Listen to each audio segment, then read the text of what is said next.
Hi നമസ്കാരം. ഞാൻ advocate വസന്ത. Lawyers കോർണറിലേക്ക് സ്വാഗതം. ഈ തിരക്കിനിടയിൽ ഓടി പിടിച്ച് ഇങ്ങോട്ട് വന്നിട്ട് നമ്മൾ ഓരോ ഡിസിഷനും, അതായത് അപ്പോഴപ്പോഴും വരുന്ന ഡിസിഷനെ കുറിച്ചെല്ലാം വായിച്ചു വെക്കുമെങ്കിൽ അതിനെക്കുറിച്ചുള്ള വീഡിയോ എടുക്കാനൊന്നും ചിലപ്പോഴൊന്നും സമയം കിട്ടത്തില്ല. എന്നാലും ചില കാര്യങ്ങൾ സാധാരണക്കാർ അറിഞ്ഞിരിക്കേണ്ട കാര്യങ്ങളാണ് ഞാൻ പലപ്പോഴും ഇതിൽ അപ്ലോഡ് ചെയ്യുന്നത്. അപ്പൊ പുതിയതായിട്ടൊരു ഡിസിഷൻ വന്നിട്ടുണ്ട്.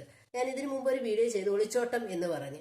അപ്പം അതിനകത്തെന്ന് പറഞ്ഞാല് നിയമപരമായി ഒരു വിവാഹബന്ധം നിലനിൽക്കെ ഭാര്യയോ ഭർത്താവോ മറ്റൊരു പുരുഷന്റെ കൂടെയോ സ്ത്രീയുടെ കൂടെയോ പോവുകയാണെങ്കിൽ അവരിൽ നിന്നും, അല്ലാതെ ആരുടെ കൂടെയാണോ പോകുന്നത് അയാളിൽ നിന്നോ അല്ലെ ഭാര്യയിൽ നിന്നോ ഭർത്താവിൽ നിന്നോ നിങ്ങൾക്ക് നഷ്ടപരിഹാരം ഈടാക്കാൻ പറ്റുമോ? അപ്പം നാട്ടിൻ പുറത്തായാലും എവിടെയായാലും പറയും, അവരെ വെറുതെ വിടരുത്, നഷ്ടപരിഹാരം മേടിക്കണം, അത്രയ്ക്കും ഒന്നാ കൊള്ളത്തില്ലെന്ന്. അപ്പൊ അതിനെക്കുറിച്ചുള്ള വിശദമായ ഒരു വീഡിയോ ഞാൻ അപ്ലോഡ് ചെയ്യുന്നു. അപ്പോൾ എല്ലാവരും കാണുക, സപ്പോർട്ട് ചെയ്യുക, സബ്സ്ക്രൈബ് ചെയ്യുക.